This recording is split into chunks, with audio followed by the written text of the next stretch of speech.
afternoon, ladies and gentlemen, and thank you very much for joining us here for this very special Young India Showcase. Before I start, I want to take a moment to say thank you to the Secretary of the DIPP, Mr. Amitabh Kant, for actually accepting the idea that young Indians needed to be showcased here at the Make in India event. It was his sort of association with this program that we've been able to put this afternoon together, and I'm really, really glad, sir, that you could take time out to join us here this afternoon. Our approach to Make in India is create in India for the world. What we're essentially saying is that manufacturing in India should not be the end objective of Make in India. It should be driven by design, develop, and manufacture in India. What we're saying is that Indian companies that operate in India should be creating globally relevant solutions, not just addressing the global market, but it should be a marriage of manufacturing with IP and innovation. And that is going to be the theme, the central objective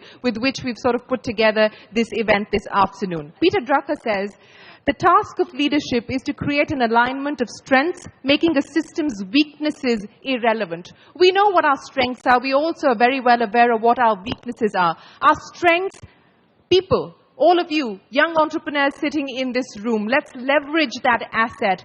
Our weakness, economies of scale. China has been there, done that. We cannot compete with that. Should we want to compete with that is a question that we need to ask ourselves. Should we leverage the asset that we already have here? And I think that is the task of leadership that is imperative and important today. And finally, let me end by saying the whole point of putting this together is because we truly believe that what you imagine, you can create. So let Make in India also be about imagination. Let Make in India eventually be about creating in India. With that, ladies and gentlemen, I'd like you to welcome on stage the Secretary of the DIPP, Mr. Amitabh Kant. Welcome to all of you. Let me first thank Shireen for partnering Make in India. I've been a long-term admirer of the Young Turk program. It's one of the most unique, one of the most energizing and one of the most vibrant programs which you get to see on television. And as has been rightly said, if India is to become a great manufacturing nation, India must invent, India must innovate, India must design, and essentially, that is, India must create. And if India must create not merely for the domestic market, but for the entire world. And nobody can do it better than our young people. The young entrepreneurship of India is truly top class. You can't find entrepreneurs of this nature anywhere else in the world. We just need to provide them the right environment, which the government is determined to do, to make India a very, very easy and a very simple place to do work in. We want these young entrepreneurs, all these young entrepreneurs to just fly, just fly. They are the ones who are going to break boundaries, they are the ones who are going to use technology, and they are the ones who are going to create jobs. Established businesses destroy jobs, young businesses create jobs. And therefore, all the best for today's program. I truly look forward to a very exciting day ahead. Thank you so much, Mr. Kant, for joining us here. Shruti, I hand it back to you. Now, what started as a hobby space in Bandra, in Mumbai, for people to come in and experiment working with their hands, has now grown into a large community that is pushing the do-it-yourself culture in Mumbai and also in Delhi. Hi, I'm Vaibhav Chabra. I'm going to tell you a little story. Well, it all started back when I was working for this company called iNetra. It was a small startup based out of MIT Media Labs in Boston, and we were making some portable eye diagnostic devices. And obviously that had more of an impact in India than it did in Boston, so they asked me to make this in India so we could test this and build this at a better and faster pace. I moved back to India and started working on this, and one fine day, the ceiling of iNetra's office in Mumbai fell down, and it broke everything. It broke our equipment, it broke our tables, it broke everything. So instead of going out and buying new tables and furniture, I decided to build them myself. And I asked people in Mumbai to join me in making that happen. That weekend, about 6 random people showed up, and they helped me build that space. But the great thing was that they kept coming back. They kept coming back every weekend to make something or the other, from small little toys to making a water bottle bazooka. All sorts of fun stuff, only for fun. And sooner than later, the space got so full that we had no place to move. And we had to get our own space. So we got this tiny garage in Bandra to allow more people to have access to this space. Around that time, India School of Design and Innovation reached out to us and they asked us that, hey, would you like to move over here because we're doing something interesting, and so are you, so why don't we do it together? So we thought that was a great opportunity. And once again, we didn't have to worry about rent and electricity, so we could focus on something that's the most important to us, which was providing access to people and to educate. One of the really interesting things that happened over here was the founder of Suresh Undu Lasers walked into the space, and we had bought our laser cutter from him recently. He came inside and he was like, hey, you guys are doing something great because you're providing people access instead of just manufacturing things using our machines. So he took out his checkbook and wrote us a check and gave us all the money back for the laser cutter. So that rang some bells in my head.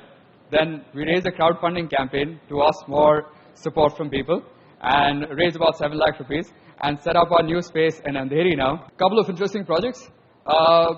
There's a musician building a musical instrument that he wants to make.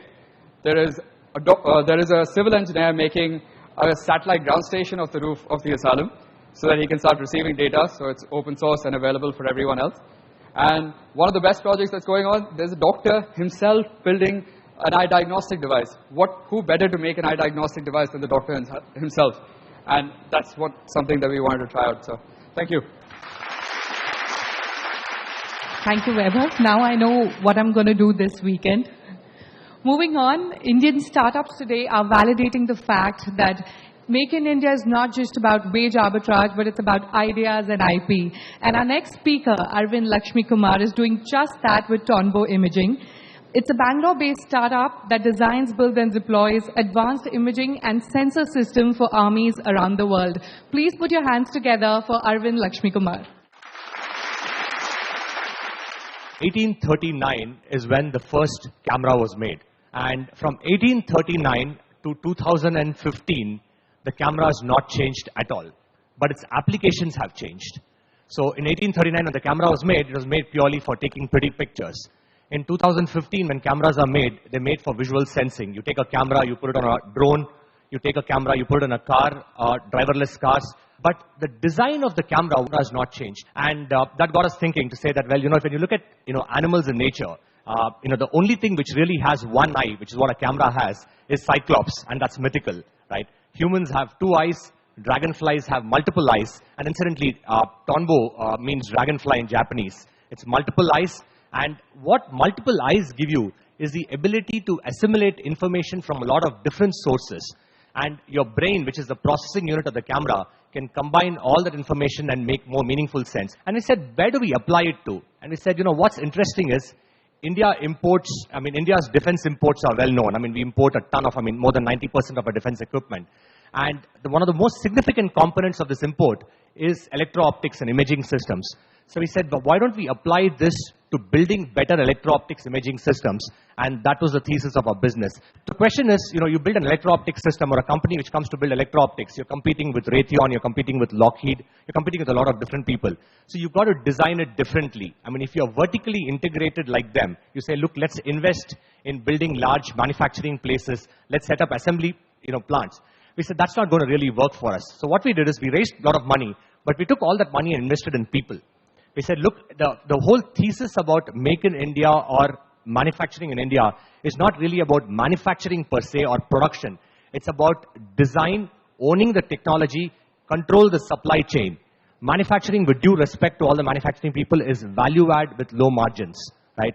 You really want to build a country, want to build business, control the supply chain, own the design. And that's what Tonbo does. We are about 60 people. We have a market cap of $250 million. We've been about 5 years in business, and we sell to about 25 countries around the world. Thank you. Thank you, Arvind. Our next speaker, ladies and gentlemen, has developed a cutting-edge technology to help cut fabric wastage for garment manufacturers. Please put your hands together for Manasij Ganguly, co-founder ThreadSoul. The fact that you wear a garment and I wear a garment, that is the only thing uniting us. I don't know any of you right now. You may have different mobile phone brands, you have different cars, you like different food, but you know what? I don't see a single naked person here. And as long as that's going to happen, till the time we're going to be in the business, right?